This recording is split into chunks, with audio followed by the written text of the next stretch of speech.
Mungu abarikiwe asubuhi ya leo. May God be blessed this morning. Tunashukuru tena kuwa katika maskani ya Bwana asubuhi ya leo. We are happy again being in the house of the Lord this morning.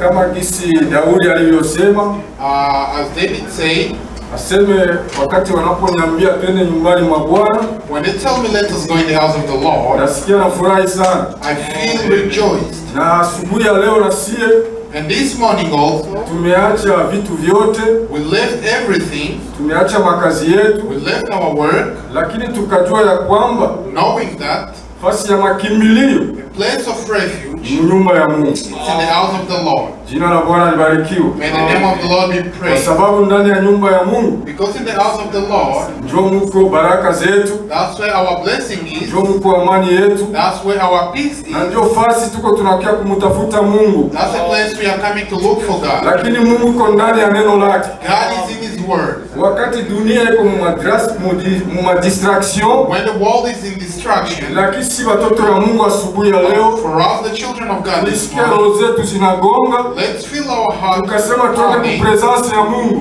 going in the presence of the Lord. Sababu mu presence ya Mungu Because in the presence of the Lord, ndio mko uzima. that's where life is. Amina.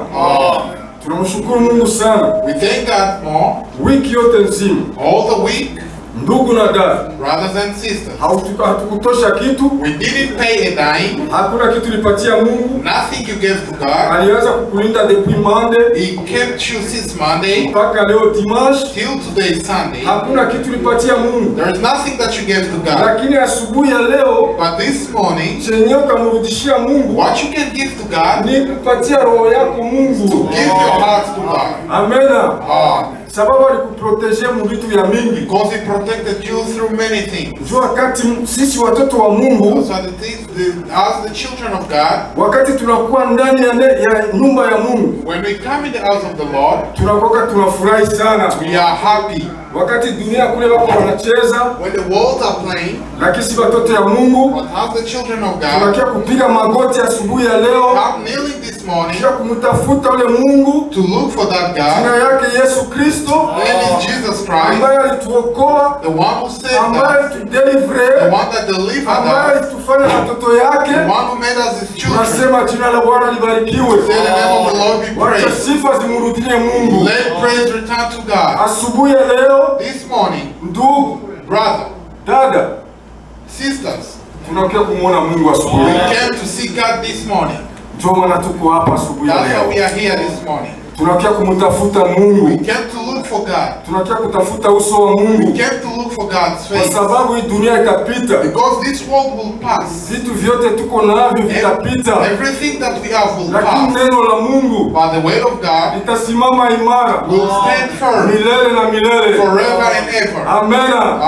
Hili neno This word ndio liliumba. is what created. Likafanya kila kitu. It made everything. Na ndio kwa maana Mungu And that's why God, katika mpango ya Mungu, in God's plan, aliona ya kwamba He saw that wakati aliumba vitu vyote, when He made everything, akaona ya kwamba He saw that juye ni Mungu mwenye sifa, because He's God of praise, anataka He utukufu. wants glory. Akasema ya kwamba He said that, sasa acha nimuumbe mwanadamu. let me make man. Mwanadamu A man atakuwa ananiabudu. will be worshiping me. Haleluya.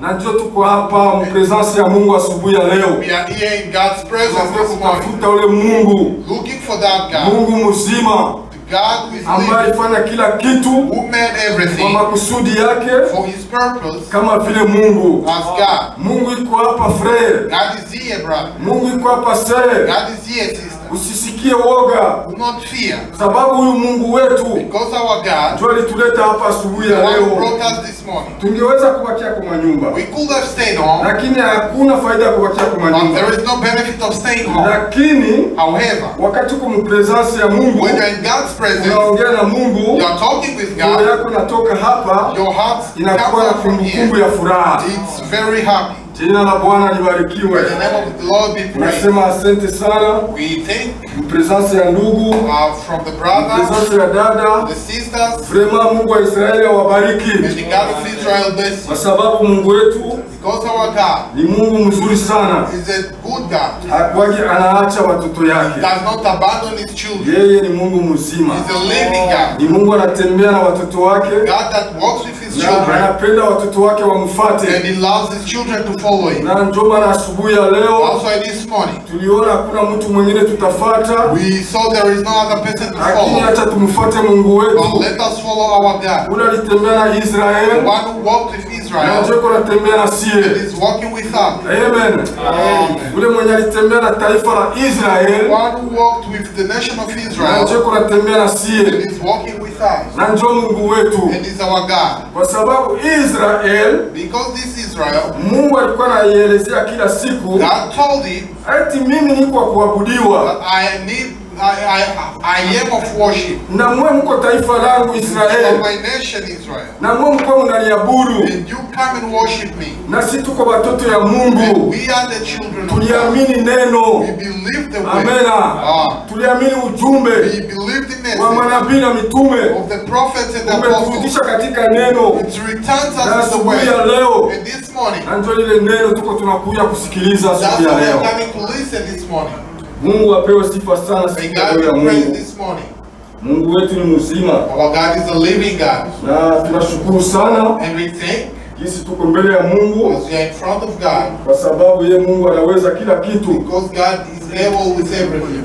Asante sana Thank you. katika asubuhi ya leo. This morning, Tunashukuru yote Mungu aliyotufanyizia. we thank God for everything He has Kitu done. kikubwa ndugu na dada, The greatest thing, brothers and sisters, fungua roho yako asubuhi ya leo. open your hearts this morning. Utamwona Mungu, You will see God. utazungumza na You Mungu. will talk to God. Maisha yako yote asubuhi ya leo, Your life this ndugu morning, na dada, brothers and sisters, mpatie Mungu. give it to God. Mawazo yako asubuhi ya Your leo, thoughts this morning, mpatie Mungu give it to na God. utamwona Mungu. And you will see God. Tunamshukuru Mungu katika yote. Thank God in everything. Kwa hiyo ndugu, With that, brothers, utaweza kusimama we are all going to stand tusome up neno la Mungu to read the word of God ambayo litatuingiza that will make us enter, kwa kufungua mkutano wetu wa leo. open the service of today. Tutaenda kusoma katika kitabu cha Kumbukumbu la Torati We are going to read in the book of Deuteronomy, ya chapitre ya 11 chapter 11, mstari wa 22 mpaka 25. from 22 to 25. Kumbukumbu la Torati 11:22 na Yesu Kristo. Kwa kuwa kama mtayazingatia kwa bidii maagizo haya yote niwaagizayo kuyafanya, mpenda Bwana Mungu wenu na kutembea katika njia zake zote na kushikamana naye, ndipo Bwana atakapowafukuza mataifa haya yote mbele yenu, nanyi mtamiliki mataifa makubwa yenye nguvu kuliko nyinyi. Kila mahali mtakapopakanyaga kwa nyayo za miguu yenu patakuwa penu. Tokea hilo jangwani la Lebanon na tokea mto wa Frati mpaka bahari ya magharibi itakuwa ndiyo mipaka yenu. Hapatakuwa na mtu atakayeweza kusimama mbele yenu. Bwana Mungu wenu ataweka utiisho wenu na kuhofiwa kwenu juu ya nchi yote mtakayoikanyaga kama alivyowaambia. Amen. Baba Mungu, tunasema asante asubuhi ya leo. Father, we say thank you this morning. Uhimidiwe Mungu, upewe sifa. And you be praised. Angalia, tumekuja mbele zako. Look, we come before you. Tunakuja tukinamisha vichwa vyetu We mbele come zako. bowing our head before you, Juu tunajua ni wewe Mungu tuliyefuata asubuhi ya leo. knowing that it's you, God, that we can. Tunaomba Baba Mungu wetu, We ask you, God, tunakuja kukuabudu we came to worship na you. ulisema tukuabudu katika moyo wote. You say for us to worship you Na in si all spirit. asubuhi ya leo Baba, And for us this morning, tunakuja we kukuabudu come to worship you katika moyo wote with all wote. our heart. Utusaidie Mungu, Help us, God. utubariki, Bless us. utupatie nguvu. Give us strength. Tulikuja tuko wadhaifu Papa, We were weak, lakini tulikuja kutafuta presence yako Mungu. But we came to look for your presence. Tumekuja kusikia maneno yako asubuhi ya leo. We came to listen your word. Tunaomba Baba utusaidie Seigneur. We ask that you help us. Hatuna Mungu mwingine We do not have another kabla God ya wewe Yesu Kristo. other than you, Lord. Njoo kwa maana Papa, That's why, Father, tumeleta mizigo yetu, bring our burden, tumeleta maisha yetu.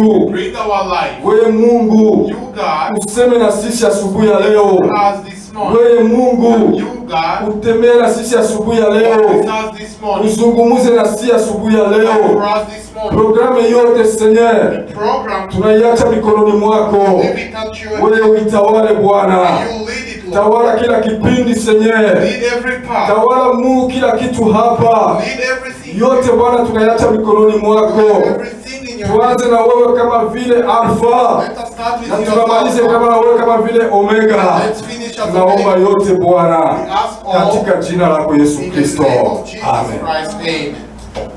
Jina la Bwana libarikiwe. In the name of Tunaweza God we kuikaa. praise. We can all be seated.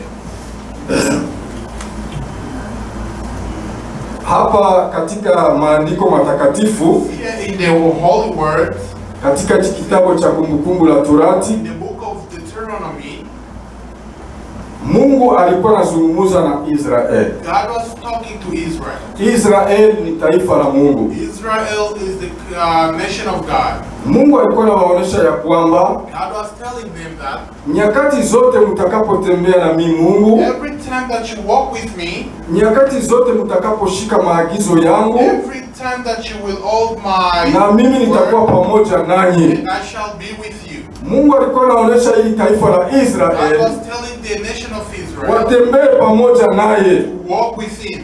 kwa sababu taifa la Israeli Because the nation of Israel ni taifa la Mungu. is the nation of God. Jina la Bwana libarikiwe. May the name of the Lord be praised. Promese zote All the promises, Mungu alikuwa anaonyesha hii Israeli, God was telling Israel, anaonyesha Israeli, He told Israel, mtembee pamoja na mimi Mungu, walk with me, God, mkamate maagizo yangu yote, hold on to all my commandments, muyafanye do it, na munipende mimi Mungu. and love me, God. Jina la Bwana May libarikiwe. the name of the Lord be Mungu praised. anasema munipende kwanza mimi Mungu, Love me first, na mtembee pamoja na mie, and walk with me, na mushike maagizo yangu yote. and take all my commandments. Na maagizo ya Mungu And the commandments of ni neno God la Mungu. is the word of God. Jina la Bwana libarikiwe. May the name of the Lord be praised. Hii dunia hii tunaishi The ndani, world that we live in, bako na constitution yao, it has its own constitution, na wanakoka wanageuza and they can change it sawa nataka,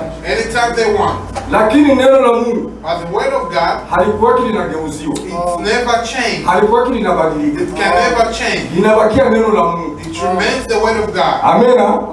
Na ndio maana Israeli, Outside this Israel, Mungu alikuwa anawaambia enyi Israeli, God was telling it all Israel, mtembee na mie Mungu, walk with me.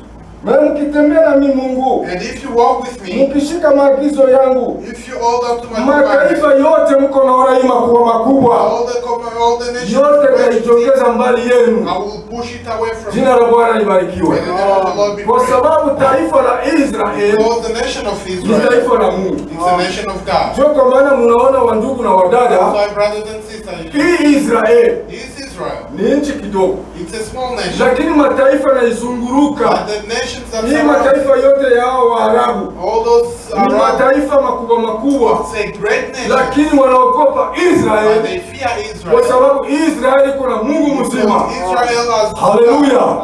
Ndio kwa maana hii mataifa yote also all these nations, inakuwa inaogopa Israeli. they fear Israel. Mungu akaambia Waisraeli, God told Israel, wakati mtashika maagizo yangu when you hold my word kwa moyo wenu wote with all your heart na kunipenda mimi Mungu, and love me, God, fasi yote mtakapokanyaga every place you step patakuwa kwenu. shall be thine. Bwana Yesu Kristo asifiwe sana. May the Lord be Na praised. sisi watoto ya Mungu, For us, the children of God, kama tunatembea na Mungu wetu, walk with our God, tunafuata maagizo yake, follow His commandments, tunafuata nyayo zake, we follow His ways, Mungu atatupatia njia ya kuweza God will give us a way kutosha kila kitu chote kinakuwa mbele yetu. take everything that's in front of Ama us, maadui tuko tunaona wanaweza kuwa mbele yetu, enemies that we see lakini sisi hatuna nguvu ya kupigana nao. We do not have the power to fight Lakini them. Mungu wa Israeli ndio anakuwa anapigana na kutushindia. And the God of Israel is the one Bwana fighting Yesu for us. Kristo asifiwe sana. And the Lord be praised.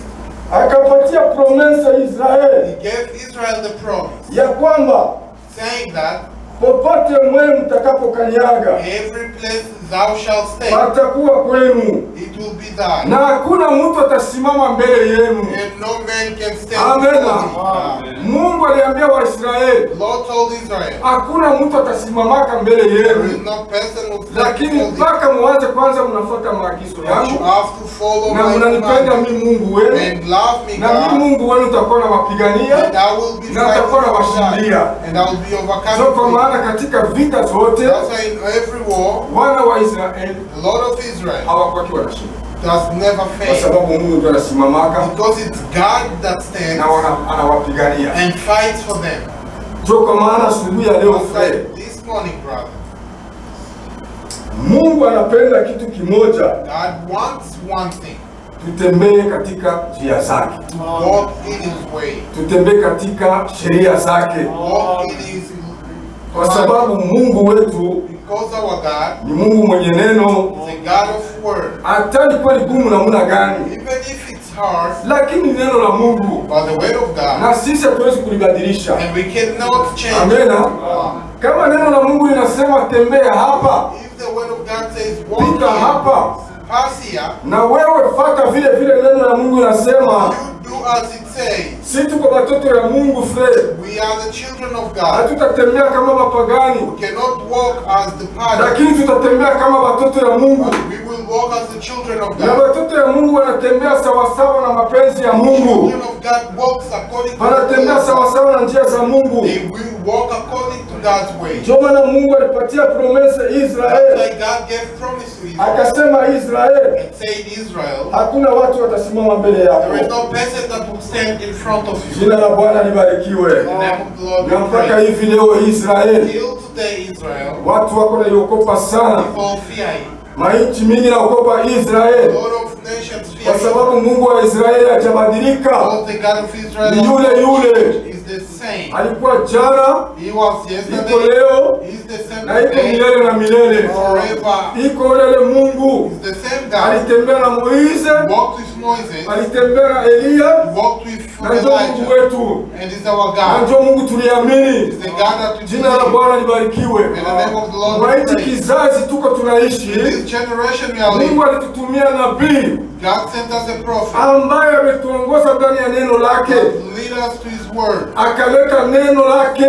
brought the word of God. Nabii alituonesha Yesu Kristo. Prophet showed us Jesus Christ. Jina la Bwana In libarikiwe. the name of the Lord be praised. Nabii alituonesha Yesu The Kristo, prophet showed us Jesus Christ. akatuonesha kama ndio Mungu wetu. He showed us that that's our God. Hicho kitu tunakishukuru sana, That thing we thank God for us. kwa sababu Mungu Because God anaishi ndani ya neno lake. lives in his word. Mungu ni yule yule, ndugu na dada. God is that same. Asubuhi ya leo Fred, This morning, hii neno kidogo this little word ambayo nilipenda tuchangie, that I wanted for us ya to kuonesha ya partake kwamba to show that tuko watoto ya Mungu we are God's children.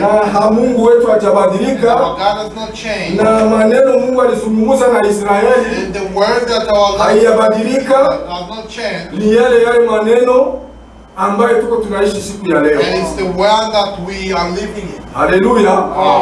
Ule ujumbe That's a message ambaye nabii alifundisha the prophet taught. ndio ujumbe tuko tunasikia, That's the message you are listening. ambaye ni neno la Mungu. That's the word of God. Amena. Nabii alifundisha neno la Mungu, Prophet taught the word of God. na neno la Mungu ndio tuko tunafuata, And the word of God is what we are na following. neno la Mungu ndio liko linatusaidia. And it's the word that is helping us. Matatizo yote tunaweza kuwa tunapata, Every problem that we can face, lakini tunaleta maisha yetu mbele ya Mungu. but we bring our life before God. Tuko watoto ya Mungu, We are the children of God. tunamshukuru Mungu We thank God katika yote. in everything. Tunasema asante asubuhi ya leo. We say thank you this morning. Tunatapita wengine kipindi Now we want to go in the next step cha kwenda kushukuru Mungu. of going to praise God. Tutakwenda kusikia nyimbo tatu, We are going to sing 3 songs. ndugu ataweza kutushirikisha na nyimbo 3. Brother can lead us in 3 songs. Zimani na oboyo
Krishna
Oh,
Tunafika kipindi ingine ya mzuri. We reach a good time. Kipindi ya kusikia neno la Mungu. A place to listen the word of God. Kwa hiyo ndugu, For that brothers, kwa hiyo dada, for that sisters, tunakuomba we ask you, uweke roho yako put your heart mbele ya Mungu, before God. kwa sababu neno la Mungu Because the word of God ndio chakula chetu. is our food. Tunakuomba utayarishe roho yako. We ask that you Mungu akukaribia asubuhi ya leo, God help you this morning. kwa sababu mahitaji yako Because your Mungu atayajua asubuhi ya leo God knows it this morning. kupitia neno lake. He will answer it through His word. Na neno njoo kabisa kitu kizuri. And the word is the good thing. Kwa hiyo tutaomba ukwe unanyenyekea. We ask that you humble thyself. Kwa hiyo mtumishi wa Mungu yuko anajitayarisha polepole. The servant of God will approach. Tunamwomba ndugu David We'll ask Brother David. Asimame Stand up. aombee programu hii tunatoka kumaliza na ingine tunaenda kuingia, Pray for this. na aombee mtumishi wa Mungu asubuhi ya leo. To pray for the men of God this morning. Karibu ndugu. Welcome, brother.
Amen, amen. Amen.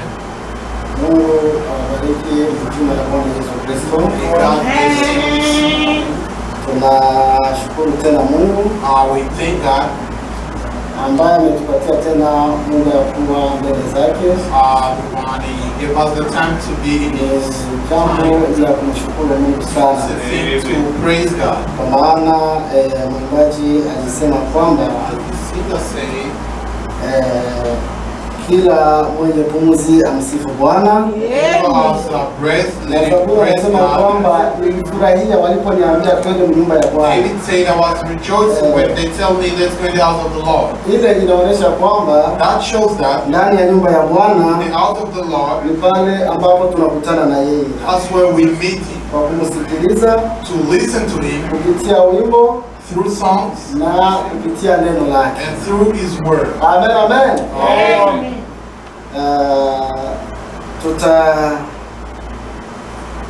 Tutasimama We'll stand up mbele ya kuendelea tuweze kusoma andiko. before we proceed. Let's read the scripture. Tutasoma andiko ya kitabu cha Wakorintho wa kwanza. We're reading the book of Wakorintho wa mbele 1 Corinthians, cha 15, sura yake ya 15 mstari wake ni wa 51. chapter 15, verse 51. Wakorintho wa kwanza 15:51 za Yesu Kristo. Angalieni nawaambieni ninyi siri, hatulali sote, lakini sote tutabadilisha mwisho, maana parapanda italia na wafu watafufuliwa, wasiwe na uharibifu, nasi tutabadilika. Maana sharti huu uharibifu Angalia na waambie ninyi siri, hatulali sote, lakini sote tutabadilika. Kwa dakika moja kufumba na kufumbua, wakati parapanda ya mwisho, maana parapanda italia na wafu watafufuliwa na wasio na uharibifu, nasi tutabadilika. Amen. Amen. Bwana Yesu Kristo, Mungu ulio wa mbingu na dunia, Lord Jesus Christ, God of heaven and earth, tunashukuru na tena kwa wema wako. we thank you for your goodness. Umetupatia tena muda ya kuwa mbele zako, You have given us a moment to tukiwa be in wazima front of wa you, ndugu ama vile wa dada. being alive, brothers and Acha sisters. jina lako libarikiwe. Let your name be praised. Basi Mungu wenye huruma, God who is rich in mercy, tunasoma neno, we read your word. tunahitaji wewe mwenyewe ushuke kama Mungu, We want you to descend as God, ushe upako, feel your anointing, kisha tena ufunuo wa neno lako tena Bwana mchana wa leo, reveal your revelation in this ili morning tuweze kufanikiwa, for us to be tuweze successful, kusaidiwa, for us to be helped, shetani asiweze kupata nafasi, so Satan cannot get a ili place, Roho wako ndiye aonekane akiwa msaada tena kwenye ibada ya leo. so that your spirit be seen as the helper for this service. Basi tunakuhitaji Mungu mwenye huruma, And we ask that you, God of mercy, usinyamaze kimya Baba, do not be quiet, ili tuweze kusaidiwa nawe tena mchana for wa us leo. to be helped this afternoon. Ulisema kwamba hutatuacha You said you will not leave wala us kutupungukia. or abandon us. Basi tunakuomba tukiamini ya kwamba We ask, believing that umesikia na tayari utatenda. you have heard and you will Jina la answer. Bwana Yesu Kristo. In the name of Jesus Christ. Amen. Amen. Okay. Tunaanza kuimba hapa nyimbo moja, I will sing a little song, kisha njoo tutaendelea, then we will proceed. kwa sababu naona muda ingali. I see that there is time. Amen, amen. Amen. Tutaimba hapa wimbo kama tukisaidiana, kama utaijua. If you know the song, Ni namba yake ya 307. 307.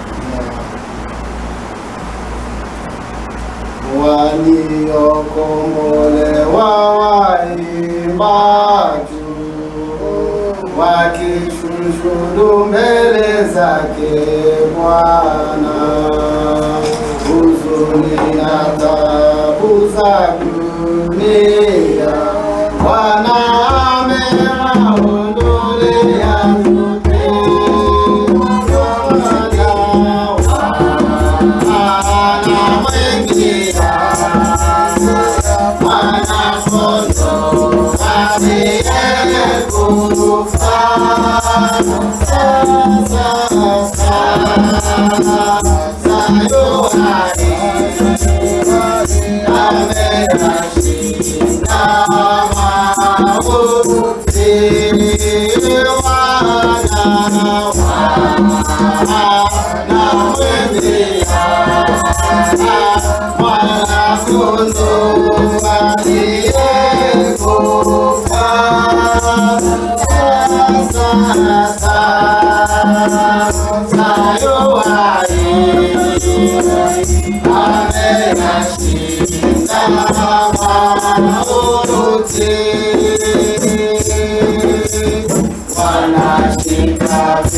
Muda unaobaki ni mfupi. The singer said the time that is left is Tujitayarishe ndugu na dada. let's arrange, brother. Bwana anapokuja, When the Lord returns, atukute tuko tayari. let him find us ready Ili tuweze kumulaki wapi? for us to meet him. Mbinguni. Amen, amen.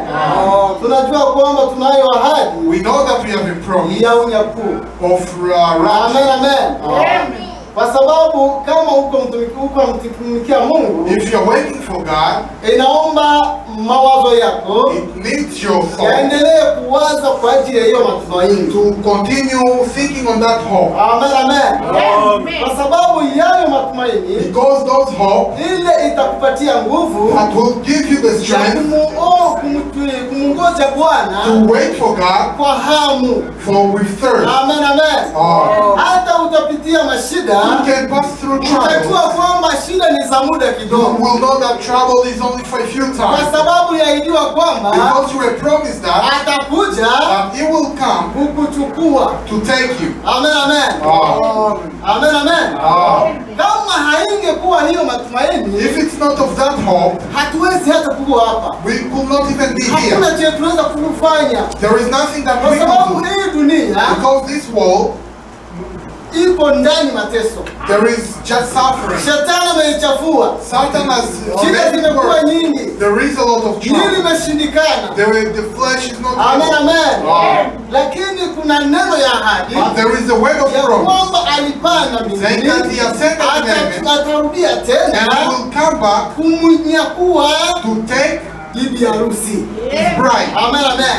Sasa wakati tunajua kwamba bibi harusi atanyakuliwa, But the time you know that the bride will be taken, utaisikia una nguvu. you feel the Sema strength. hata leo niko hivi, lakini kuna siku But one day, hii hali nitaitoka ndani.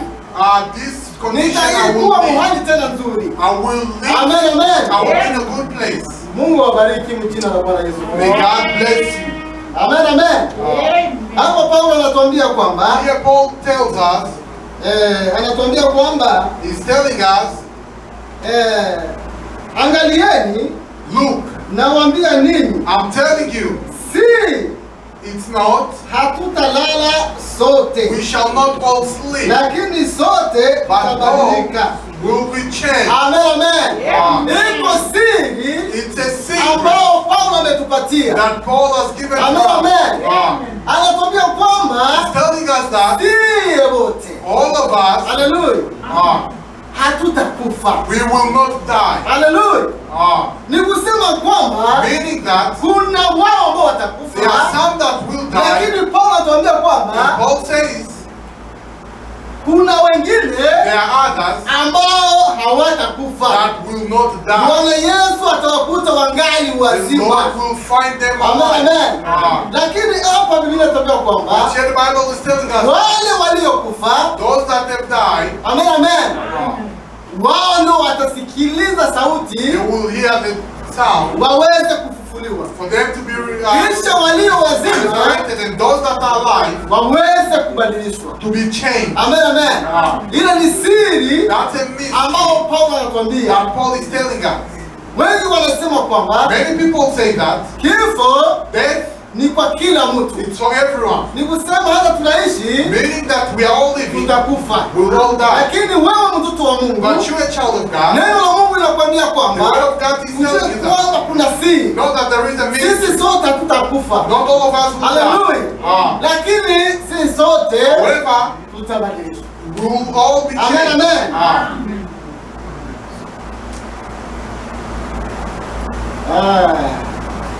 Ndivyo nasema kwamba And it says that kwa dakika moja in a moment, kufumba na kufumbua, the twinkling of an eye, wakati wa parapanda at the time of the trumpet ya mwisho, of the last time, maana parapanda italia, the trumpet na shall wafu sound, watafufuliwa, and the dead shall be raised, wasiwe na uharibifu, incorruptible, nasi tutabadilika. and we shall be Amen, changed. amen.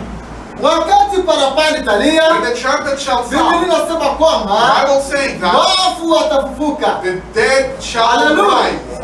Wafu watafanya nini? Dead Watafufuka. shall be raised. Amen, amen. Kisha sasa And then wazima the living waweze kubadilishwa. to be changed. Amen, amen.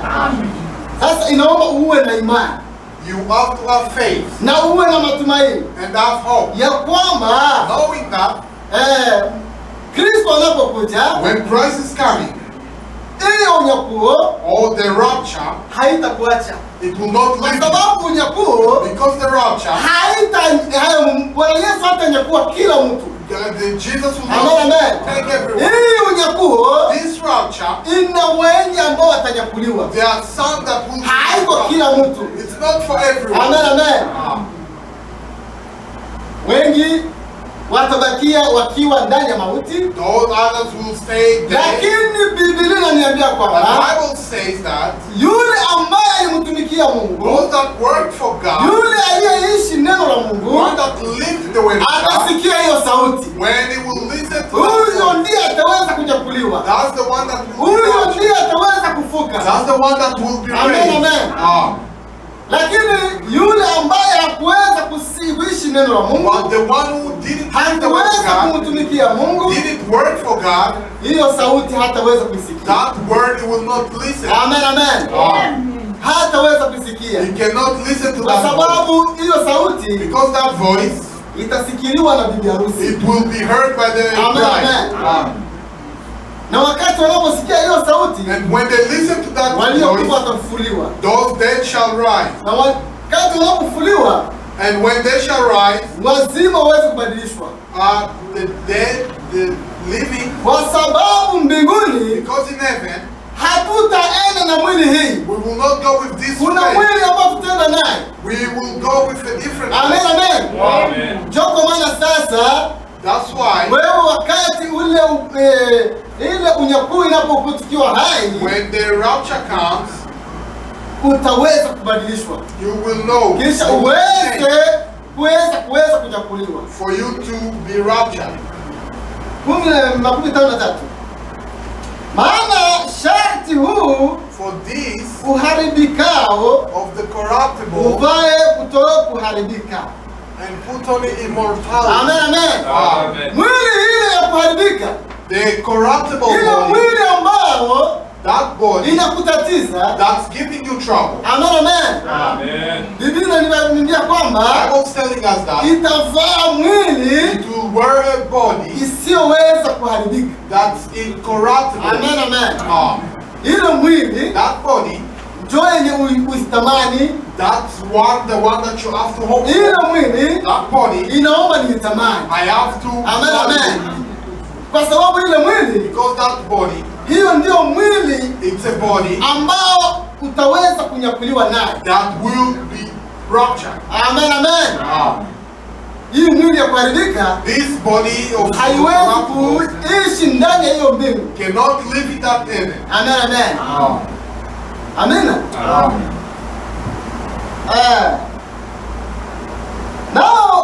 Na huo wa kufa uvae kutokufa. And this corruptible must be put on in corruption. Amen, amen. Ile mwili ya kufa The one that's inaomba corruptible, sasa it needs ivae mwili to wear a body ambao haiwezi kukufa. that cannot die. Amen, amen. Ile ndio mwili That's the ambao body. mshindi wetu mkubwa That's our alifufuka naye. that raised Amen, amen. Wakati aliposhinda kifo, when he overcame death, alifufuka na mwili ingine. he raised with Ile a mwili different body. Amen, amen. Na hiyo mwili mpya, And that body, ile ndio ambayo it's a body wewe na that mimi you and I tutakuwa nayo. will have. Amen, amen. Hii mwili ya mateso, That body hii mwili ya kufa, this body of dying, hatutanyakuliwa nayo. we will not Amen, amen. take with us. Amen. Amen.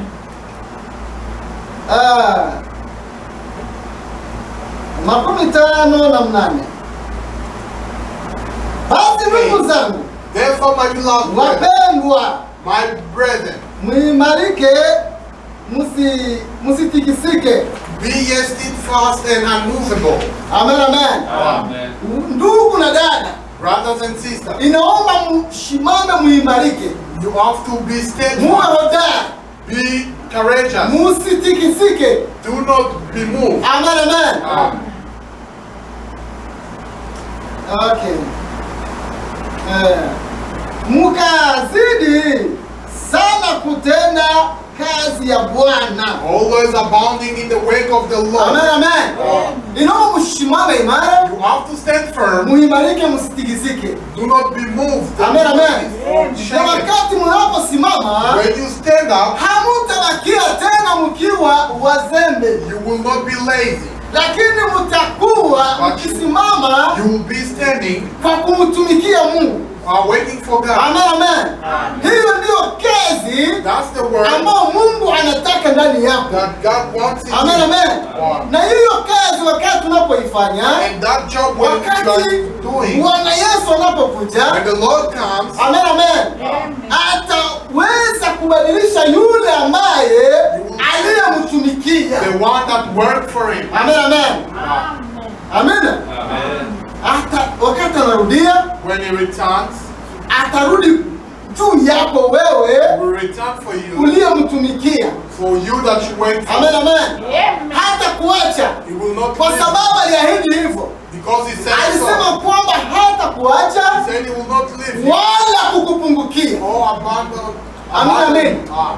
Lakini kama unaacha kumtumikia Mungu, But if you do not work unaacha for God, kumwamini Yesu, you do not believe in God, ile siku that day itakuangukia kama mtego kwako. it will be like a trap for you. Amen, amen.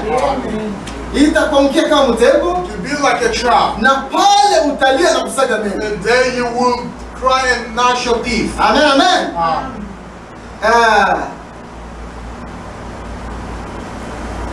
Tusikie sasa Wafilipi sura 3.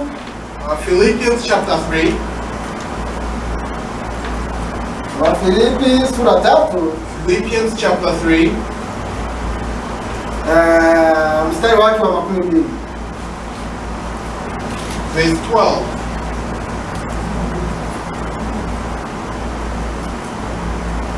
Okay. Oh, verse 20. 3:12.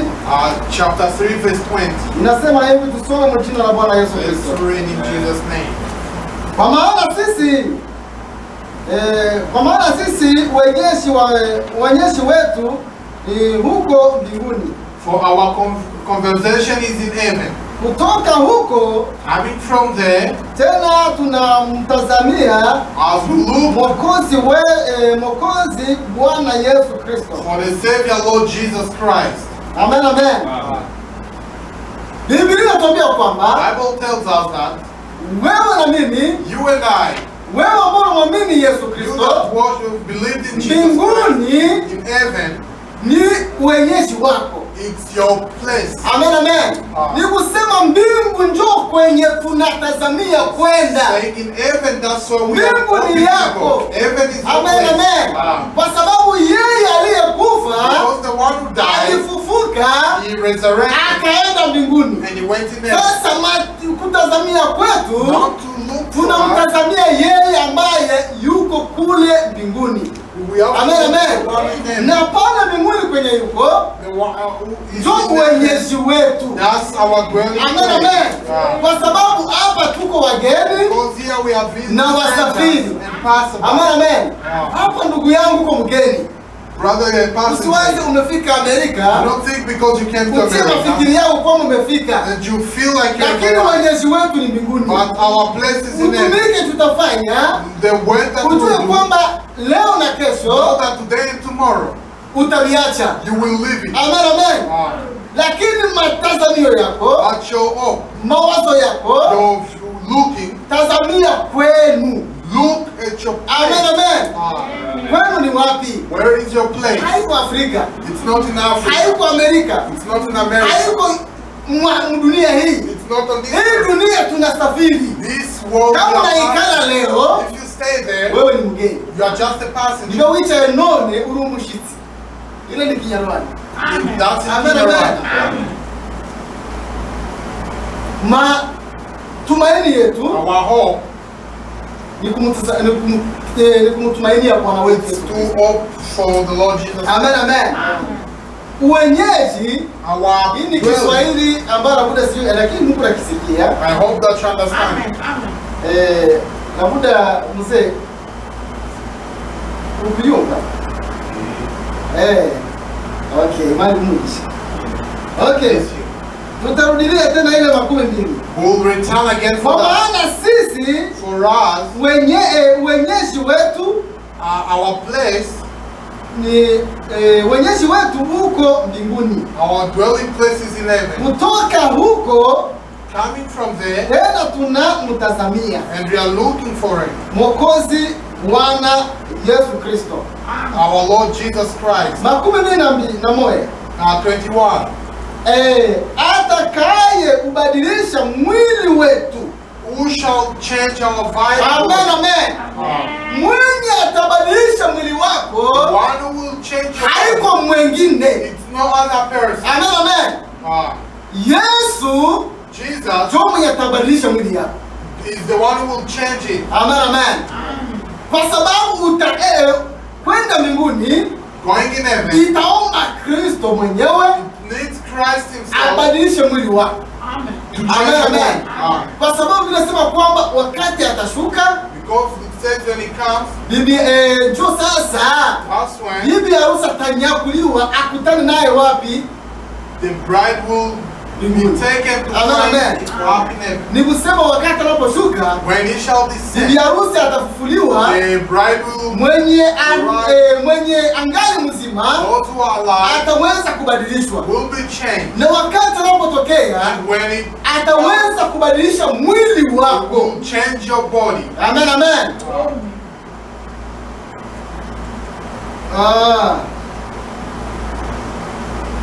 upate kufanana na mwili wake For you to look unto his glorious body wa utukufu. of glory. Wakati unabadilisha ile mwili When yako, you change your body, shabaha ya Yesu kuibadilisha the mwili purpose of God ni changing that kusema body, ile mwili ya Yesu Kristo the body of na Christ mwili yako and your body iwe moja. be one.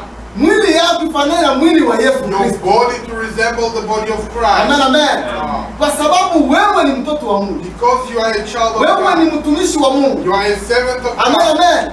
Na jinsi ulimtumikia kwa And the uaminifu, way you walk, sharti yeye naye the way atimize ile for ahadi him to fulfill that promise aliyokuahidia. that he promised. Na hiyo ahadi And that promise haikukubakia ndani ya dunia hii, is not to stay in this lakini world. ni alienda kutayarishia He mahali went to arrange a kwenye iko, place where na he sisi tutakuwa wapi? shall we be. Amen, amen. Amen. Kwenye Bwana wetu kwenye iko, Where the Lord Jesus is, njoo kwenye na sisi tutakuwa. that's where we will be. Amen, amen. Sasa njoo kwa maana That's why hawezi kukuacha. he can never leave us. Amen, amen. Hawezi kukuacha He ndugu will not dada. leave you. Unaweza kuishi You can live. kwa hii mwili hii ya kufa This body that died, inakutatiza, it's giving you trouble. lakini kuna siku yeye Yesu There will be a wakati day atakuya ataibadilisha hiyo mwili. Jesus will come and change that body. Amen, amen.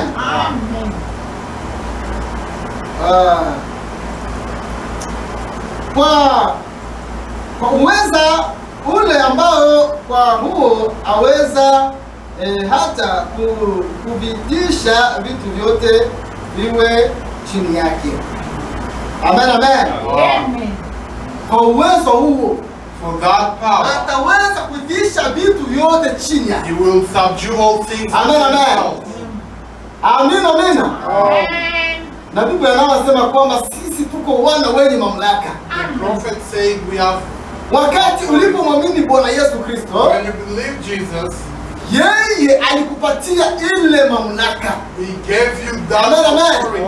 Hakuna ambacho kitaweza kusimama mbele yako, There is nothing that kwa can sababu stand in yeye front of you. mshindi mkubwa Because he's the alishinda overcomer. yote, He overcame ambaye ingekutatiza aliweza kuyashinda.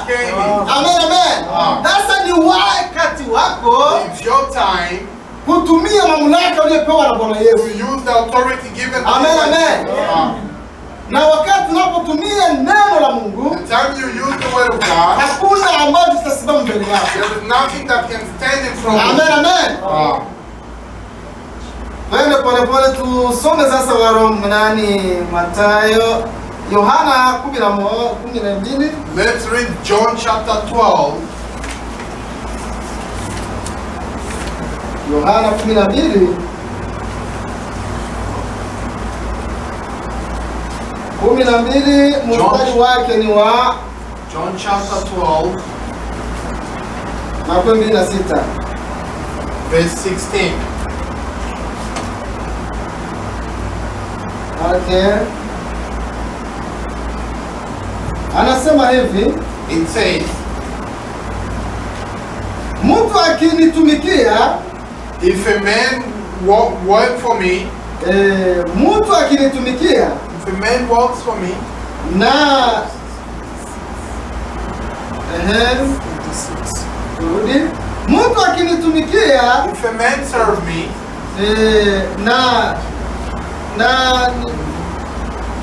mtu akinitumikia na kunifuata, a man serve me, let him follow me. nami ndipo na mtumishi wangu atakapo. And where I am shall also my servant be. Tena mtu akinitumikia, If a man serve me, Baba atamheshimu.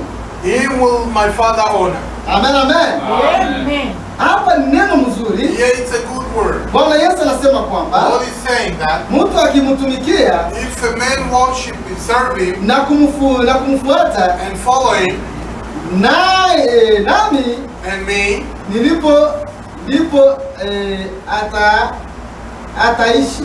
where I am shall Amen, he amen. live. Ni kusema ukimtumikia Bwana Yesu Saying that Kristo if you wait for God na kumfuata and follow Him, mahali alipo, and place He is, na wewe ndio kwenye utakuwa. that's where you shall be. Amen, amen. Mahali ambapo yuko That's where He is. ni mbinguni. It's in heaven. Amen, amen. Amen. Sasa mafikiri yako Your thought, yatowe ndani ya ulimwengu. let it come out from the world. Amen, amen. Tosha mafikiri yako mambo ya ulimwengu, Take out your thoughts from the world. lakini mafikiri yako May your thoughts yafikirie mbinguni, think of things of heaven. kwa sababu njoo kwenye Because that's where Kristo alienda kukutayarishia, Christ went to prepare. na pahali alipo na wewe unapaswa kuwa pale. And the place is, there shall you be. Amen, amen. Hauwezi kumtumikia Mungu You cannot serve God asikose kukulipa, and He na fails to malipo pay. yako Your payment ni uzima wa milele, is eternal ni life. kuishi milele Is to live forever pamoja na Yesu Kristo. together with Jesus. Amen, amen. Ah. Amina. Amen. Inaomba umtumikie ndugu na dada. I ask that you pray for Usiamini, us. usiseme kwamba mroho Do yako not say that. mtumishi wa Mungu ni ndugu Moses, Oh, the servant of God is only au Brother mtumishi wa Moses. Mungu ni Daudi, Oh, is David. au mtumishi wa Mungu ni fulani, Oh, is David. lakini na wewe ni mtumishi wa Mungu. You are also. Amen, amen. Ah. Amina. Amen. Na wewe ni mtumishi wa Mungu. You are also a servant of God. Amen, amen. Amen. Unaweza kujiuliza, You can ask yourself, ninamtumikia Mungu namna gani? how do I work for God? Amen, amen. Lakini wakati uliposema kwamba ninakubali Yesu Kristo kuwa Bwana na Mwokozi wa maisha And yangu, the time you accepted for Jesus to be the Lord and Savior of your ni life, kusema hapo hapo likamata hatua. there you took a step. Na wakati ulipokamata hatua, And when you took a step, uliachana na yale ambayo ulikuwa unafanya huko mbele, you left everything that you were doing. ukakubali kutembea na sheria ya Mungu. You accepted to walk Na with wakati God's law. ulipokubali tembea na kwa sheria ya Mungu, When you accepted to walk with the law of ilikubidi God, sasa it needed that ufanye yale ambayo sauti ya Mungu inasema. for you to do what the word of Amen, God amen. says. Unapaswa kujitolea. You have to dedicate yourself. Amen, amen. Unaona nini unapenda umpendeze Mungu wako? What do you ask to please your God? Una nini unapenda What do you want Mungu akukumbuke, for God to remember you? ama wewe mwenyewe Or for you uweze kumkumbusha? to remind God? Amen, amen.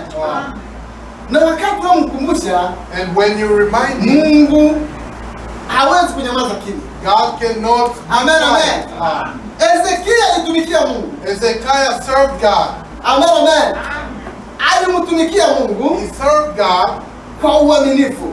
with faithfulness. Na wakati alipofikia wakati wake ya kutwaliwa And when the time came to ama take him, kufa, before dying, Ezekia Hezekiah akamkumbusha Bwana, reminded God, nilifanya hiki, I have done this. nikafanya na hiki, I've done this. nikafanya na hiki. I've done this. Amen, amen. Sasa unikubali Accept nisiweze kukufa. for me not to die. Akaomba asife. Ask so he Na ile maombi ya kukumbusha Mungu, and the prayer of reminding Mungu God, anaisikiaka sana. God remembers it. Amen, amen. God listens to it.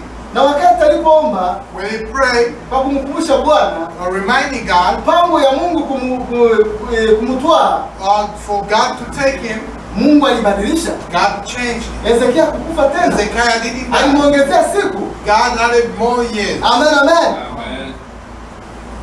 Sasa naomba na wewe mwenyewe wakati umwamini Bwana Yesu Kristo, When you believe Jesus Christ, unajua ni ahadi gani ulimwahidia yeye. what promise you gave, Ulimwahidia nini, utamfanyia nini? what promise you said you will do. Amen, amen. Ni nini uliona utafanya kumpendeza yeye? What did you do that you saw that? Hiyo ndiyo sasa kazi ambayo unamtumikia. That's the work that you Amen, amen. wewe ulijitoa sasa mimi nitaombea watakatifu. Said, I will do this for the saints. Wewe ulijitoa sasa nitasaidia watakatifu. Said, I will help the saints. Wewe ulijitoa Or maybe you will wasema saying that mimi niko tayari. I am ready. Kenye utaniongoza nitakifanya. What you tell me I shall follow. Amen, amen. Wow. Kazi za Mungu ni mingi. The work of God is a lot. Ni wewe mwenyewe kuchagua. It's you to choose. Utamtumikia Mungu nini? How will you serve God? Amen, amen. Amen. Kwa yale unatumika ndio yenye atakulipa. What you work shall he pay you. Amen, amen. Wow. Tusome Matendo ya Mitume sura 9. Let's read the book of Acts chapter 9. Mstari wake ni wa 36. Verse 36.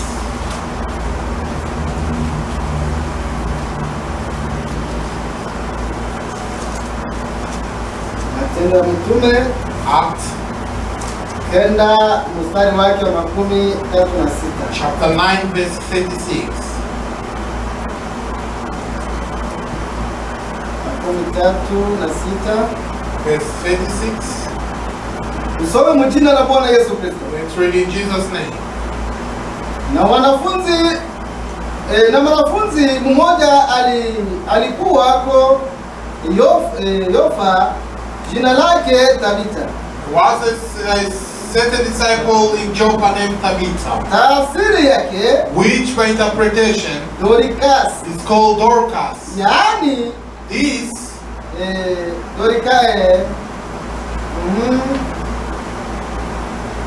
Dorcas, yaani mwanamke huyu alikuwa amejaa matendo mema matendo mema. This woman was full of good works Na sadaka alizozitoa. and alms did which she did. Ikawa siku zile And it came that day, akaugua, in those days she was sick akafa. and died.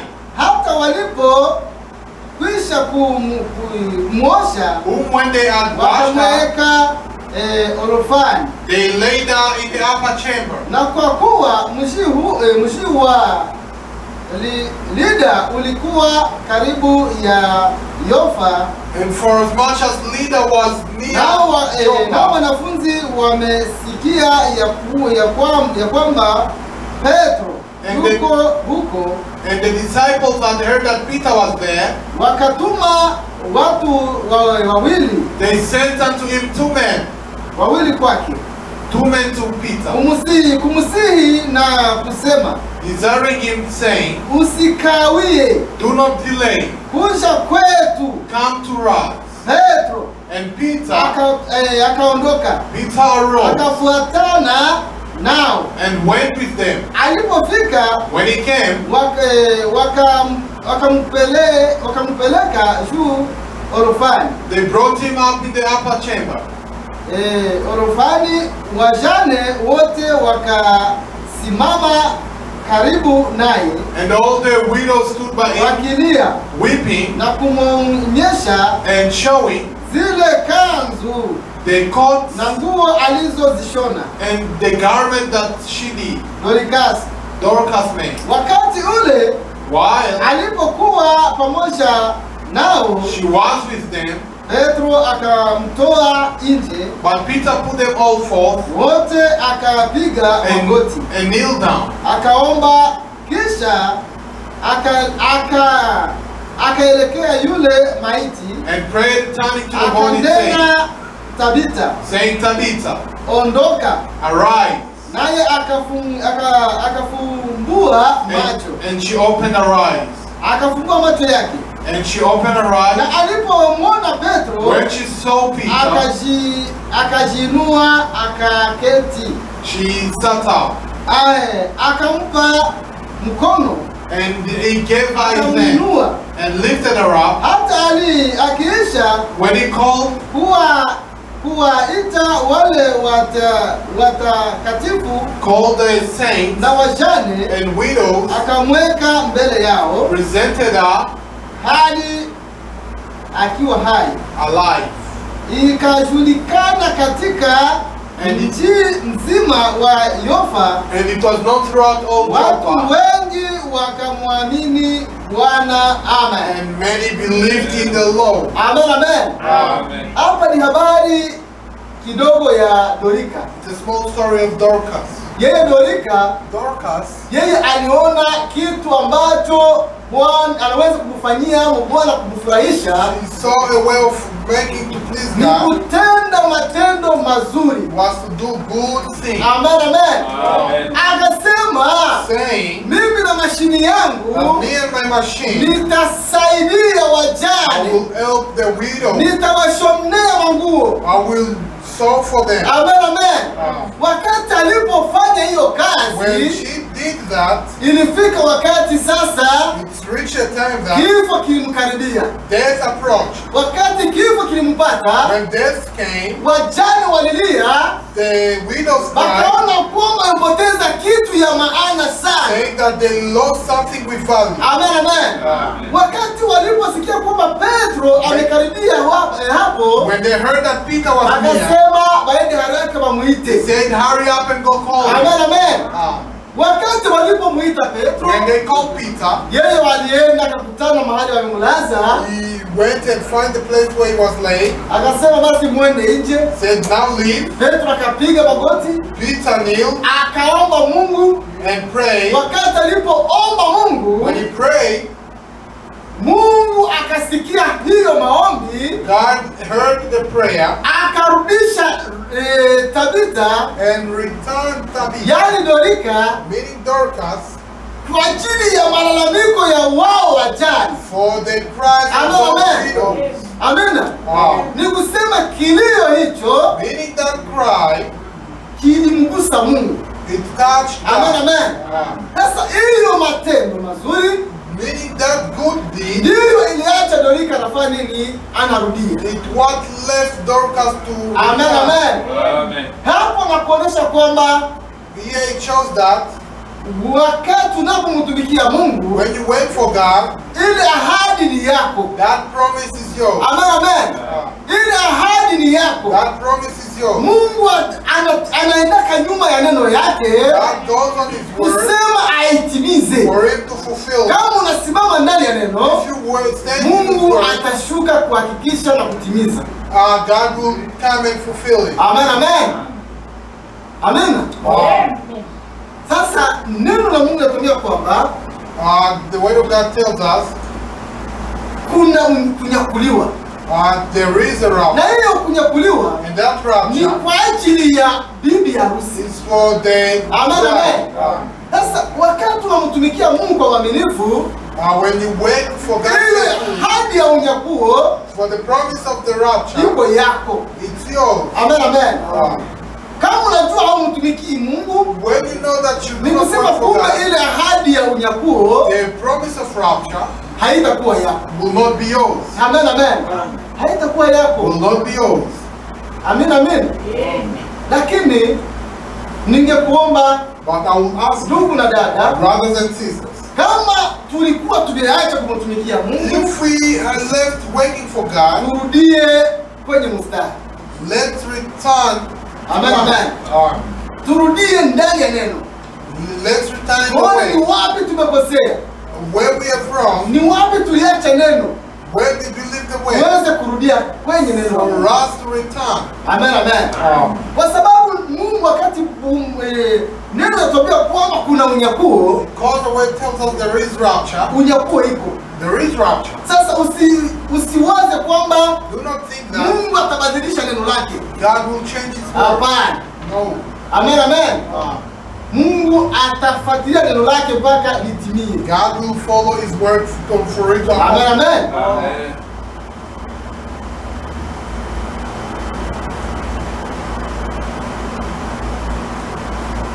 Usome nabii kidogo. Let's read the prophet. Hii ni kitabu ya unyakuo.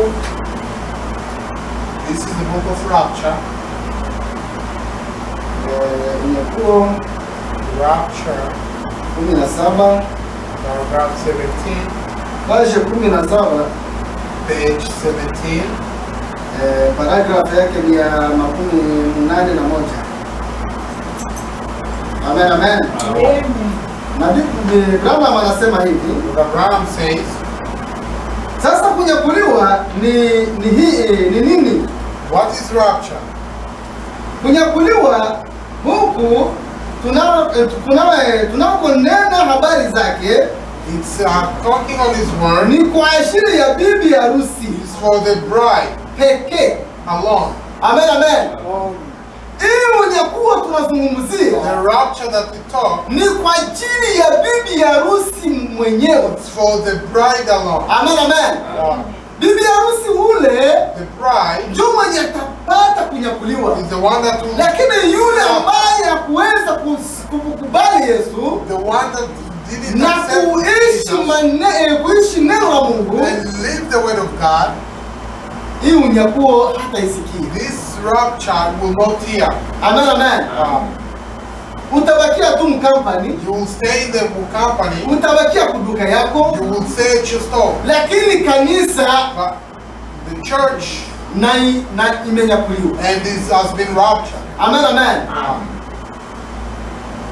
Mwenye atasikia ile sauti The one that will hear this voice, ni bibi harusi mwenyewe. it's the bride alone. Amen, amen. Ni bibi harusi. It's the bride.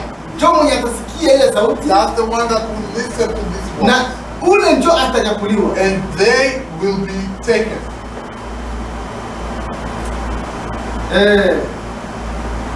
Kumbukeni Biblia ilisema, Remember the Bible saying, na hao wafu waliosalia and the rest of the dead hawakuishi tena live not kwa muda wa miaka 1000. for 1,000 years. Nue kunyakuliwa This great rapture, huku kukuu, this great rapture, kama hakuna kunyakuliwa, if there is not a rapture, rafiki zangu, friends, tuko wapi? where are we at? Amen, amen. Ni kitu ya kujiuliza. It's a question to us. Kama kunyakuliwa haiko, If there is no rapture, tunapasha kuwa tuko wapi? where are we? Tuko nafanya vitu gani? What are we doing? Tunakusanyika juu ya nini? Why are we gathering? Matumaini yetu ni nini? What is our hope? Amen, amen. Amen. Yesu yeye mwenyewe alituahidia, Jesus himself promised us, nimeenda I am going na nitarudi. and I'm going. Amen, amen. Sasa kama Yesu alikuja mdunia, If Jesus came on earth akafanya kazi yake ya ukombozi, and did his work of salvation, wakati alipomaliza kazi yake, when he finished his work, akakufa, he died, siku ya tatu akafufuka, and on the third day he rose, akanyakuliwa, and he arose, kitu ambacho kitamrudisha tena. are the things that will return. Haiko kwa ajili ya kuja kufa juu ya dhambi tena. Not for him to come and die for Amen, sin. amen. Kitu kitamleta Bwana Yesu The thing that will ni bring kwa Jesus ajili ya kunyakua yule for aliyemwamini. him to take the ones that believed in him. Amen, amen. Ile ndio ujio wa Yesu wa mara ya pili. That's the reason of coming Alionekana to Jesus the second time. alikuja ujio ya kwanza, He came for the first time. alifanya kazi He did the work ya ukombozi. of salvation. Alikuokoa ndugu na dada, He saved you, brothers and alikufa sisters. kwa ajili ya dhambi na makosa He yako, died because of your sin. alibeba mizigo yako iliyo mizito, He took your burden kusema wewe upumzike. for you to rest, Yeye alimewa na hiyo mizigo for yako. him to carry your Amen, burden. amen. Akasulubiwa He msalabani, was crucified on the cross. akadharauliwa, He was akatemewa crucified. mate. He was Amen, treated amen. on. Ule ni Mungu. That's God. Amen, amen. Haingekuwa ile upendo If it's not of that love, kukuona wewe, kwa sababu alikujua tangu kuwekwa misingi ya ulimwengu, because he knew you since the foundation of the world, hangeweza kuvua mwili wa utukufu, he angebakia utukufu wake. could have Lakini changed the story. kwa sababu alikujua, But because he knew you, ilibidi ajishushe. He had to humble himself. Amen, amen. Asarauliwe. For him to be despised. Ahesabiwe asiyekuwa na haki. To be counted as if she's Lakini not kusema worthy. akupate wewe. For him to find Amen, you. amen. Wakati alipokupata When he found you, alienda he went na atarudia sasa and he will return kukunyakua. to take Amen, you. amen. Ametuambia kwamba He said that ukimtumikia if you work for him na kumfuata and wait follow him, atarudia. he will Amen, return. amen. Na wakati anaporudia And when he shall return, atabadilisha mwili yako. he will change your Na body. wakati anapobadilisha mwili And yako, when he changes your body, mwili yako itafanana na yake your body will resemble his kwenye body. iko, Where he is, na wewe utakuwa pale. shall you be. Amen, amen. Sasa basi kuvunje moyo, Do not be discouraged. basikwambie unyakulivu hauko. Don't let them tell you there is no Unyakuo rapture. iko ndugu na dada. Rapture is there. Usikale kunyamaza kimya. Do not keep Tuko quiet. wakati ambao ni wakati wa mwisho. We are in a time of the last Amen. time. Watu wa kuzihaki wameonekana. Let people despise you, Wanasema vitu vitaendelea tu vile. saying that things will die. Amen, amen. Amina. Aya. Sijui niseme nini. I do not know what to say. Na bado nasema Prophet says, kama kunyakuliwa haiko, if there is no rapture, tuko wapi? where are we? Amen, amen. Ili na unaweza kujiuliza hivi. You have to ask yourself, Kama unyakuwa haiko, there is no rapture. tunakusanyika juu ya nini? Why are we gathering? Tunakusanyika juu ya nini? Why are we gathering? Wewe watu People, uko maskini wa Yesu. you are poor for Jesus. Hauna kitu. You do not have anything. Amen, amen. Lakini kwa sababu ulimwamini Yesu, But because you believe wewe ni that, tajiri. you are rich. Amen, amen. Dunia inaishi kwa sababu yako. The world is living because of Watu wanabarikiwa kwa sababu ya maombi yako. people are being blessed. Amen, because of amen. prayer. Mungu anakuona kwamba wewe ni wa ajabu. Jesus sees, God sees Amen, you amen. as a wonder. Kwa sababu yako wewe, Because of you, eneo yako inaweza kubarikiwa. you're Amen, amen. being blessed. Amen. Mungu akubariki sana. God bless you. Okay. Tunaishi katika wakati gani? What time are we living in? Amen, amen. Tunaishi wakati gani? What time are we living in? Inaomba ujiulize tunaishi wakati gani? We have to ask ourselves, what Amen, time are we amen. living in? Tunaishi wakati gani? What age are we living in? Tuna ahadi gani? We are what kind of promise? Ile ni kitu ambacho unaweza kujiuliza. That's the question you have to ask. Tunaishi wakati gani? Tuna ahadi gani?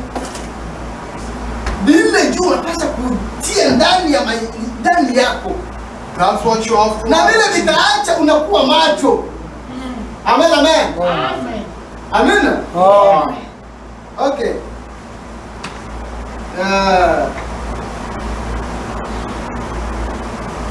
Tuna ahadi gani? What kind of promise do we have? Kutakuwako na kunyakuliwa. Amen. Amen. Kutakuwako kunyakuliwa. There will be rapture. Banyana kuangusha. Amen, amen. Banyana kuambia kwamba kutakuwako kunyakuliwa. The rapture will Juu ni be there. neno lililenenwa. Because it's a word that Amen, has amen. been spoken. Sasa kama kutakuwa unyakuo, If there is rapture, ujue kwamba know that saa usiozania the time that you do not think of, unyakuo itakuwa. rapture will come. Amen, amen. Wewe itakuwa leo. Maybe it will Wewe be itakuwa today. usiku. Maybe it will be Au tonight. itakuwa kesho. Maybe tomorrow. Sasa jiulize, Now ask yourself, unyakuo ikikuwa, if rapture comes, utanyakuliwa? will you be taken? Amen, amen. Unyakuo iko. Rapture is there. Amen, amen.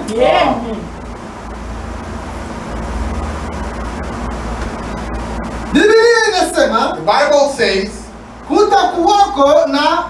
kutakuwako there will be, nako kutakuwa tu ni kwa wateule. and it will only be for the elected. Bibi mteule, The elected lady, bibi harusi the bride in this day, wa siku hii of this day, ambaye ametoka lile kanisa. that's pulled out the church. Amen, amen. Amen. Unyakuo ni kwa ajili ya bibi harusi, Rapture is because of the yule bride. mteule. That Amen, bride, amen. that elect, Ambaye aliitwa, that was called amen, kutoka to ndani ya lile kanisa. get out from Amen, that amen. place, that church. Bibi harusi ni wa kipekee, The bride is afungwe na sheria yoyote not ile bound by any na law doktrine yozote zile. of any doctrine. Amen, amen. Sheria yako ni neno tu. Your word is, Amen, amen. that's your law. Unafungwa na neno, You are bound by unapaswa the word. kuishi neno, You have to live the na word. wewe mbaye unaishi neno, You that are living the word. matumaini yako ni kujua kwamba uko kunyakuliwa. To know that there is rapture. Usikuwe kama watu wa ulimwengu. Do not be like the people of Amen, the world. amen. Usikuwe kama watu wa ulimwengu. Do not be like the people of the world.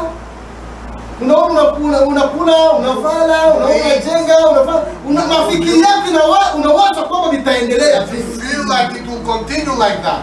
No, No. bibi harusi atanyakuliwa. The bride will be taken. Amen, amen.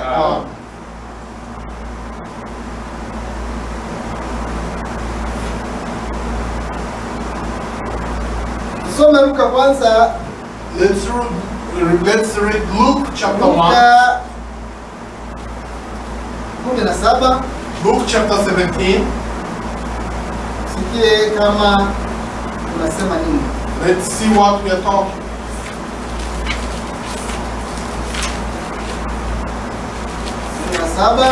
Luke chapter 17.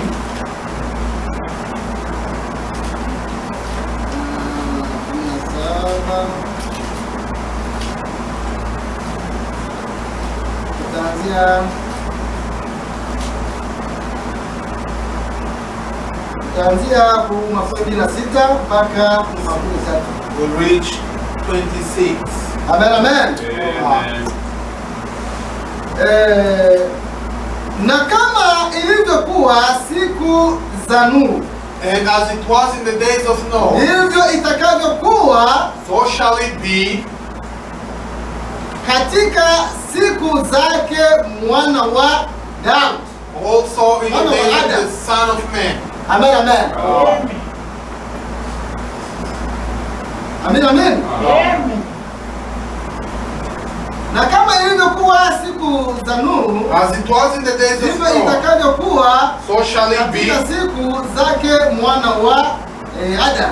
also in the days of the Son of Man. Walikuwa wakila People were eating, na kunywa, drinking, walikuwa wakioa they were married na kuolewa, and married wives hata siku ile Nuhu until the day that Noah alivyoingia katika safina, entered in the ark gharika ikashuka and the flood came ikawaangamiza wote. and destroyed them all. Amen, amen. Amen. Ile dunia ya kwanza That first world, Mungu aliangamiza kwa maji. God destroyed it by water. Amen, amen. Watu walibakia muraha People were enjoying, wakioa na kuolewa, marrying and getting married, wakijenga na kufanya mabizinesi jinsi wanataka, using and doing business as they please. wakasahau kwamba They forgot kuna that Mungu aliyeumba mbingu na there is a dunia. God that created the Amen, amen. earth. Wakasahau ahadi yao. They forgot their promise. Amen, amen. Na wakati walipobakia And hivyo, when they remained like that, Mungu akamwambia Noa, God told Noah, jenga safina. build the ark. Amen, amen. Na hiyo safina And that ark ndio yenye itakuwa ficho ya watoto yake, that will be a place of kwa hiding. sababu Mungu hawezi kuharibu mwenye haki. Because God will Na not destroy mwenye the righteous dhambi. man. Amen, amen. Haitawezekana It will not be kusema Mungu angamize dunia hii for God to destroy the itaomba bibi harusi anyakuliwe, bride has to be taken. kisha sasa dunia ibakie kwenye shida. Then the world to remain in trouble. Amen, amen. Wakati Noa When Noah alipoingia ndani ya safina, entered in the ark, gharika ilikuwa. then the flood came. Amen, amen. Watu walizama, People sank. watu walikufa. People died. Mungu akuangalia uzuri ya mtu. God didn't see the Mungu beauty of akuangalia the unene ya mtu. God didn't see Mungu the akuangalia business walifanya. God didn't see the Mungu yeye business. aliangamiza. God Kwa destroyed. sababu aliona wameacha neno la Mungu. Because he saw they all abandoned the way. Amen, amen. Ah. Sasa anasema kwamba Now he's saying jinsi vilikuwa hivyo how the way it was, na njoo jinsi vitakuwa kwa hiyo. so shall it be. Amen, amen. Mungu aliangamiza dunia hiyo God destroyed the world na maji. with water. Amen, amen. Sasa na uje usikilize jinsi sasa ile neno nasema sasa. Let's listen what Amen, God amen. says. Wakati unasikia hivyo, When you listen wewe to mtoto that, wa Mungu, you're a child of God. inaomba utoshe mguru mu ulimwengu. Take out your feet from the wall. Amen, amen. Tosha mawazo yako mu vitu ambao unawaza vitaendelea. Take your thoughts out from Kwa what, sababu wewe because you wenyeji wako ni mbinguni. are your places in heaven. Vile utafanya vifanye na huko na tayarisha safari yako. And prepare your journey. Amen, amen. Amina. Tayarisha safari yako. Arrange your word, your journey. Usijenge vitu vyenye vitaendelea. Do not, Lakini ujue kwamba leo na kesho unaweza kwenda. because you should know that today Amen, tomorrow, amen. like that. Lakini sikwambie usitumike. I didn't tell you not to work. Tumika. Go get a job. Lakini macho iko wapi? But where is your eye? Unakaza watu ni mwili. Amen, amen. Kwa maana neno iko pale. Because the word is there. Ahadi iko pale. The promise is there. Kuna unyakuo. There is rapture. Amen, amen. Litumike. Word, Kama unyakuo itakuwa, if rapture comes, beba tabakia duniani bakule. those that will stay, Amen, amen. stay. Amen. Usiache kutumika, Do not live the lakini word, usiwaze kama wa ulimwengu. but do not think as the world. Amen, amen. Aha. 17. 17. Wali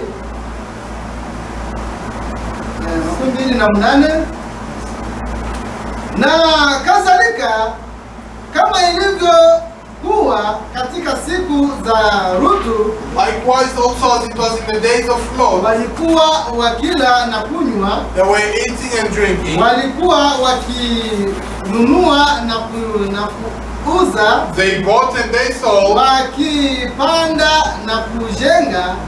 planted and they built. Lakini However, siku ile Rutu alitoka Sodoma, when Lot went out of Sodom, kulinyesha moto na kiberiti it rained a fire and toka brimstone mbinguni, from heaven vikawaangamiza and wote. destroyed them all. Amen, amen. Amina. Sodoma, Sodom, wakati balibakia nabo wakifikiria, wakitia mawazo yao mu mambo ya dunia, when they were thinking of the things of the world, waliwaza vitaendelea they hivyo. thought it will continue so. Amen, amen. Wakajenga, wakanunua, wakafanya They vyote vile, built, they did everything, lakini kumbe mambo ya Sodoma but the things of Sodom, ilimchukiza Mungu. it made Amen, God amen. angry. Mungu akasema, And God said, nitakuya nijiangalilie. I will calm myself. Amen, amen. Wakati alipokuja, When he came, amen, akamwambia Ibrahimu, told Abraham, siwezi enda na sikwambie siri. Amen, amen. Akamwambia ninaenda Sodoma. I'm going to Dhambi Sodom. za Sodoma zimefika. Sasa nimeshuka kufanya nini? I came to do what? Kuiangamiza Sodoma. To destroy Sodom. Ibrahimu Abraham, akajua kwamba kuna ndugu yake wapi? that there is his Sodoma. brother in Sodom. Akaanza kuombea wapi? Started praying, Kuombea Sodoma. pray for Sodom. Amen, amen. Ukikuta hawa utaangamiza? Said if you find this much, you will Amana. destroy. No. Ukutana makumi hii utaangamiza? If you find 40, will you destroy? Sitaangamiza. No. Makumi tatu Or 30, utaangamiza? will you destroy? Hapana. No. Akaomba He prayed, akishuka kwa hesabu ambayo alikuwa anajua inaweza kuwa ndani ya Sodoma. going down, hoping that it can be in Sodom. Lakini However, wakati anaendelea kuomba, at the time he kept going, malaika ikamtoka. Amen, amen. Amen, amen. Lakini malaika wawili walikuwa wameenda Sodoma. 2 angels are going to Sodom. Amen, amen. Na walikuwa watatu. And there were 3. Na ule watatu ambaye alizungumza na Ibrahimu, The third one that talked to amen, Abraham, amen, alikuwa Mungu. it was God. Amen, amen. Alikuwa Mungu. It was God. Amen, amen. Na kwa hiyo And for that, wakati malaika when the walipofika angel pale, arrived there, Loti akawakaribisha, Lord welcomed them. na wakati alipowakaribisha And when he welcomed them, waliingia kwake they entered there. Sodoma, bakaonesha mabaya yao. And it was shown of their bad. Malaika akasema sitavumilia. Say that I will not be Amen, patient. amen. Sitavumilia. I will not be patient. Sasa kwa hivyo kama kuna watu ndani ya hii Sodoma, mwende kuwaambie If there are people on in kisha Sodom, mtoke that tuweze kuangamiza hii. get out for us to destroy this nation. Wakati wale watangaza When they went to hawakuweza kuwapokea kusikia. they couldn't accept them. Malaika ambia kamata watu yako The angel told wende them, nayo "Take your kwenye ile mlima, Go up to the mountain. hii nchi tunataka kuiangamiza. We will destroy this. Amen, amen. Na wakati alipotoka ndani ya Sodoma, Loti And when Lot get out from na Sodom nyumba yake, and his house, Sodoma ilibakia mvuma yake. Sodom stayed in its Lakini way. Mungu But God, kwa sababu alikuwa amekasirika juu ya Sodoma, because he was upset with Sodom, akashusha moto ndani ya Sodoma. he poured fire down into Sodom. Ndio kwa hiyo ndugu na wadada, Also, brothers and sisters, ujue kwamba know that Mungu hatachoma hii dunia God will not burn this na ungali world ndani ya dunia hii. while you are still in this Kitu world. nakwambia, This I'm telling you. mafikiri yetu tuyakaze kwa Mungu, Let's think of kwa God, sababu wenyeji wetu ni mbinguni, because our dwelling na place is matumaini in heaven. yetu And our hope, tujue kwamba Yesu alituahidi, know that Jesus promised us atafanya. and he will Na do. kwa hiyo Mungu abariki neno And lake for that may God kwa bless jina you la Bwana Yesu in the Kristo. name of Jesus Christ. Amen. Mungu awabariki. May God bless you all.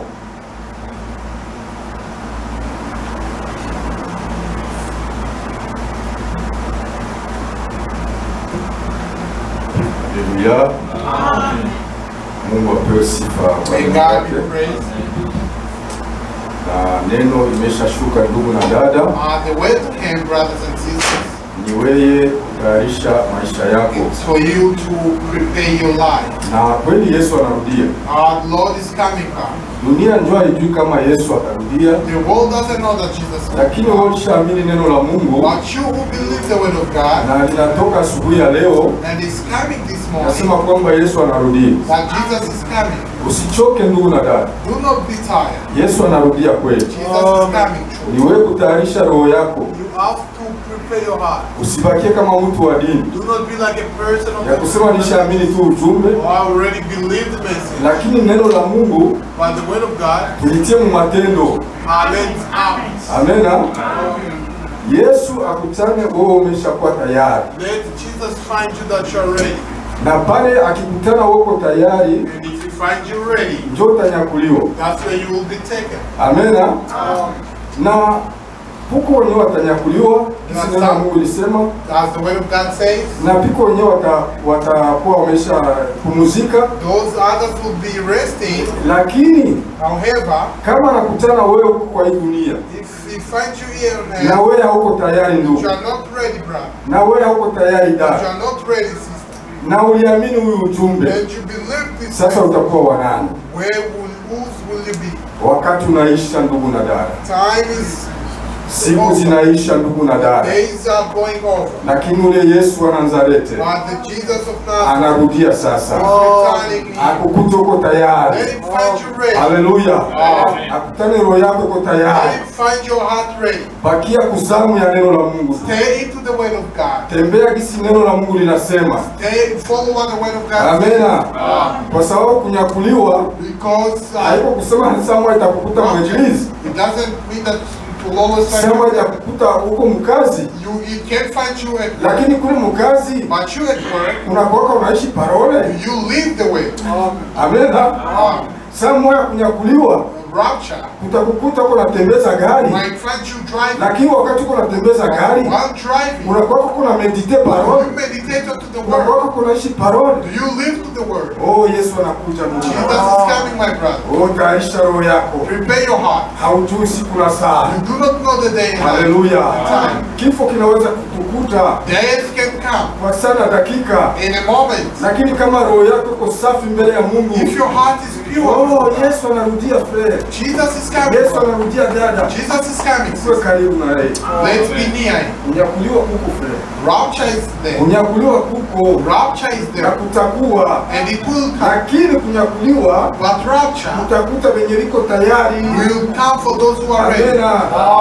Utakuta wenye liko Will tayari. come for those who are ready. Wanaishi neno. Living the word. Wanatembea mneno. Walking into the word. Oh, maisha yao yote All their life. wanampatia Yesu They Kristo. give it to Jesus. Amena. Tunashukuru sana We thank. ndugu. Mungu akubariki. May God bless you, brother. Mungu akuongezee frere. God had more. Mwenye ilitoka leo Where you can. na irudie tena, May it return. iguse maisha yetu. Touch our life. Asante sana. Thank you, brother. Tunafika mwisho wa We ibada. are at the end of the service. Nataka kurudia kwa nyumba. We want to return home. Kwa hiyo tutamuomba ndugu Moses We'll ask Brother Moses aweze kuomba kutawanyika kwetu, to pray for our departure, aweze kutuombea to pray for us, na aweze kubariki mkutano and kwa kutawanyika kwetu. for us to depart. Baba yetu uliye mbinguni, tunashukuru Mungu kwa ajili ya ibada ya leo. Tunashukuru Bwana kwa kitu katika mahali hapa. Pewe sifa kwa sababu tumefikia, umekuwa nasi tangu mwanzo. Tazama Mungu, umetuongelea katika ufahamu mkubwa. Bwana, maneno haya yametolewa kwa ajili yetu. Tunakuomba Mungu tusaidie, yasipite kazi, bali yapate nafasi katika mioyo yetu. Hata tena tujue ya kuwa Bwana kuna unyakuo, na unyakuo unakuja kwa watoto wako. Hata na sisi tujihesabu tena miongoni mwa wale ambao wanasubiria asubuhi ya leo. Bwana, bali tena ulimwomba tupeleke mbali na wewe, bali Mungu tushike katika sauti yako. Wache Mungu tutembee katika maagizo yako. Wache Mungu tuzame katika neno hili Bwana. Naamini wewe utalifanya kwa sababu upendo wako watosha kwa kila kitu cha Yesu Kristo. Bariki mtumishi wako ametuhudumia. Bariki kila ndugu yako, kila ndugu na dada ambao wamefika hapa, wote ambao wamekimbilia hapa. Acha Mungu atoe baraka mahali hapa. Hata wale wengine ambao hawajafika, Mungu pia wabariki. Tunakuhitaji Yesu Kristo, uendelee kutuhudumia mahali hapa, uendelee kutatua kila changamoto, uendelee kushikilia kazi hii, uendelee kubariki watumishi wako wote. Zaidi tunakuja nyumbani kwetu, naomba Mungu tusaidie, utuongoze. Baraka hii na amani tuko nayo mahali hapa, acha itufuate hata nyumbani kwetu Bwana. Tunakabidhi jamii zetu kwako, na Mungu naamini ya kuwa utaendelea kutenda zaidi ya yale ambayo tumeomba, tuomba tukiamini katika jina tukufu na mwokozi wetu Yesu Kristo. Amen. Wandugu watatushindikiza na mwimbo mmoja, Will lead us with one song. tutakuwa tunatoka polepole kwa utaratibu. Live in order. Rafiki, Rafiki.